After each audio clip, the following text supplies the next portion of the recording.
And welcome to Life in DNA with Amanda Renee. I'm Amanda. Welcome to my channel, and if you would hit the like button and subscribe if you haven't already, and I would greatly appreciate that. Thank you.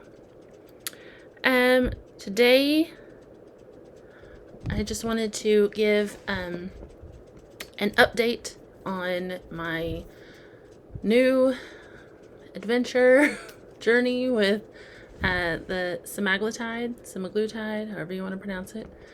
I just today had my 5th shot, so I've just started my 2nd month being on it. And just a warning, there may be a little TMI here because I want to be completely honest with how it's affecting me. And yeah.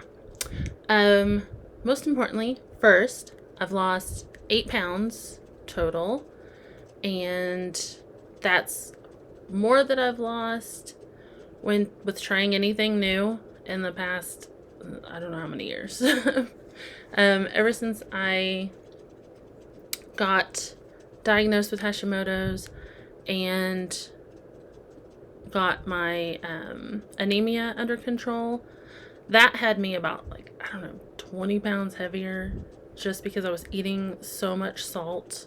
I think my body was trying to hold on to as much water as it possibly could so that I actually had blood in my veins. So I was so anemic and didn't know it. But ever since I got that under control, I've been about the same weight for years, no matter what I tried. And I've tried several different things. And I never could lose any more than 5 pounds. And those 5 pounds would always fluctuate back and forth, like forever.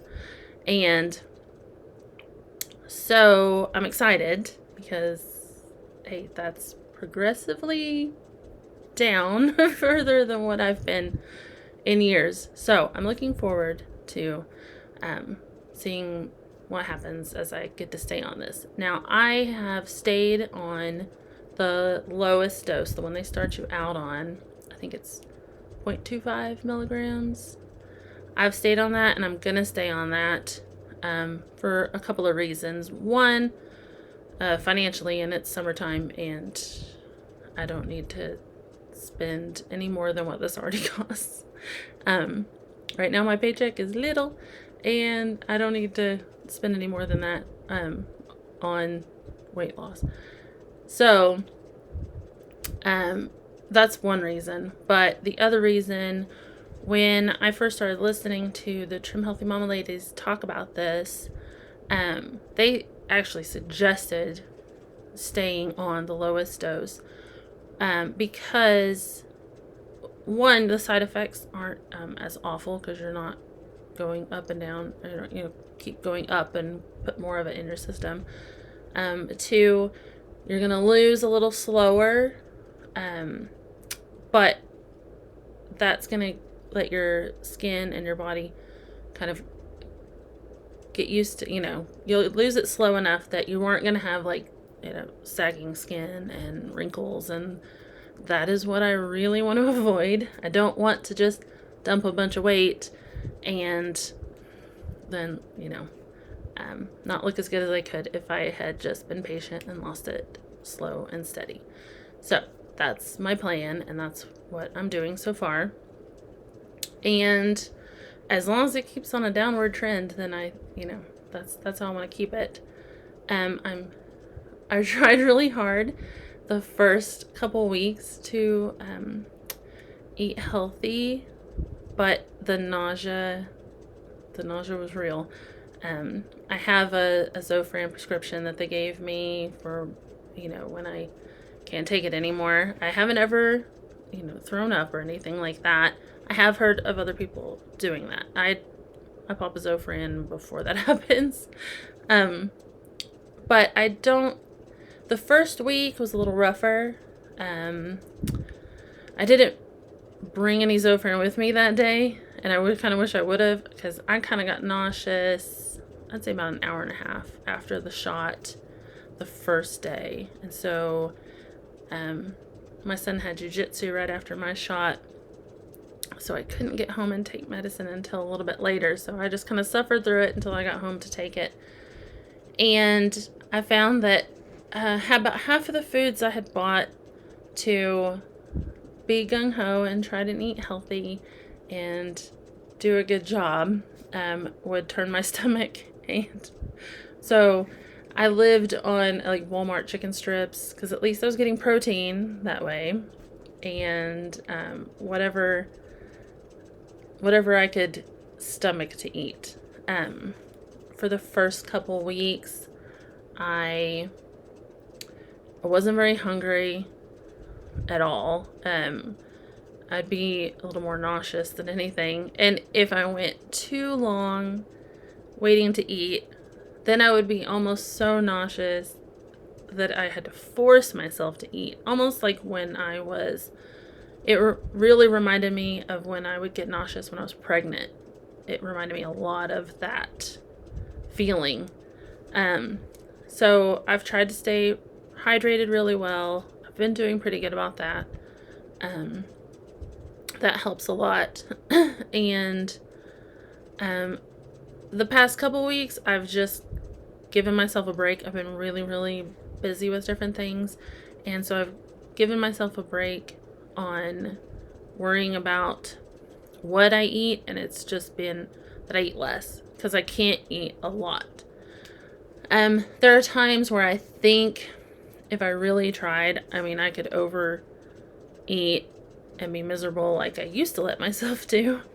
But with paying for the shot and taking the shot, it's a kind of a different feeling when you're about to overeat than it is when you're not on the shot. And so I am like, okay, I'm done. And I'll just finish. And even if I just put, the seconds on my plate, typically if I try to go to get seconds at dinner, I take one bite and I'm like, oh, no, I can't do this, and I'm done.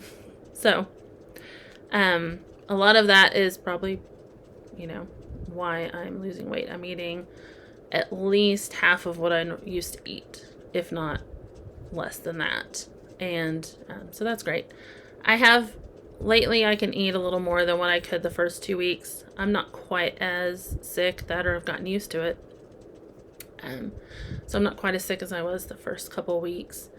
I do notice, and here's the TMI part, I do get constipated quite a bit, but every few days I'll go on my own, but that's where Miralax and Propel comes in handy. So that's kind of a necessity. That really isn't as awful as, I've had that symptom with other medications or hormones acting up that was way worse than what I have with this. So it's actually not that bad. And you're not eating very much food anyway, so it's not that bad. But so for those are the two side effects that I've noticed. Oh, one thing that was really cool, and I told my husband about this, and he was like, I don't know what you're talking about. But I told my sister, and she knew exactly what I was talking about. I made pasta primavera. I make that a lot. Gets vegetables in, and it's cheap and easy to make. I was just, okay, I'm going to eat less of it. But I've always been the kind of person that craved carbs and really liked carbs. And if you're like me, when I would eat carbs, it was almost like this, I don't know, fireworks or, just bursts of good feeling would go off in my brain that like, oh man, the pasta, it's so good. And after eating it while on this shot, that's gone. Totally gone. I took a bite of pasta and it was just bland pasta. And I made it exactly the same way I always do, and that I always love it. And the fireworks were gone. And also with that, most of the craving for it have been gone. So I was pleasantly surprised. But I told my husband, and he was like, that's how it always tastes to me. So sorry that it's not so flavorful. But yeah, if you're someone that craves pasta and you get on this shot, like, that's gonna go away, which I was happy. I'm happy with, because I didn't like that I craved carbs, especially with having thyroid condition. You're supposed to avoid, gluten and things like that. And so I can hardly eat. I ate enough to just be full so that I got food in my stomach and wasn't starving. And then I was fine. And so, yeah, that's kind of how that's been for me. I have noticed lately, but this could also be hormones. I've craved sugar a little bit, but sugar always hurts my stomach, even when I'm not on this shot, so I can't ever eat very much anyway. So I don't know if that's the shot or just, hormones fluctuating. So yeah, I'm happy so far. I hope that I continue to lose weight. I had 1 week where I actually gained like a pound, but I had made the mistake of eating before my shot, because I get it at a weird time between breakfast and lunch, and so I didn't want to starve, so I ate something, had my coffee and all of that, and then went and weighed. So from now on, I don't eat until after I weigh in and get my shot, so I can get kind of an accurate reading on that. But yeah, so as long as I keep a downward trend, I'm gonna stick with it as best I can, and I will keep you posted on here. As far as the rest of the stuff, I haven't had my thyroid hormones tested recently, not since February, so I'm guessing she'll probably want to do that soon. There's some blood tests that they'll have to run since I'm on the semaglutide, but I think they wait and do that on your 3rd month. So next month I'll probably get some blood work done. I just finished and mailed off my menstrual cycle mapping test that I showed you on here, and finally got done with that and got it all sent off. So I am going to be tracking the package with the tracking number and finding out when they get it, and hopefully it won't take them too long to get the results in. I already have an appointment scheduled with my doctor for when those come in, and hopefully they can get me started on something. She had already prescribed me progesterone, so I started that up last night. Since I'm done with that testing, I can go ahead and start it. I slept really good last night after taking it. I'm hoping that it really was the progesterone that helped with that, because lately my sleep had been kind of not great. So I'm hoping the progesterone helps with that, and I'm curious to see where my other levels are. I can tell by some of my symptoms that I'm missing hormones somewhere, like pretty bad. And so I'm curious to see what the test results show and then what my doctor says, but I will let y'all know and keep you posted on that. So yeah, I will keep you posted, and I will have another video out next week. Unless some of the big changes with the shots, it'll be about something else. But for now, that's all I have. So I'm sorry I didn't have a video out last week. Everything was kind of crazy and busy. We had a death in the family, and my husband was gone, so my kids were just wanting to hang out and watch movies and work in the yard and do things like that. So I didn't get anything made last week, but I will try to do better as the summer goes on. So I will talk to you next week. Don't forget to like this video if you enjoyed it, and subscribe to my channel if you haven't already, and I will talk to you later. Bye.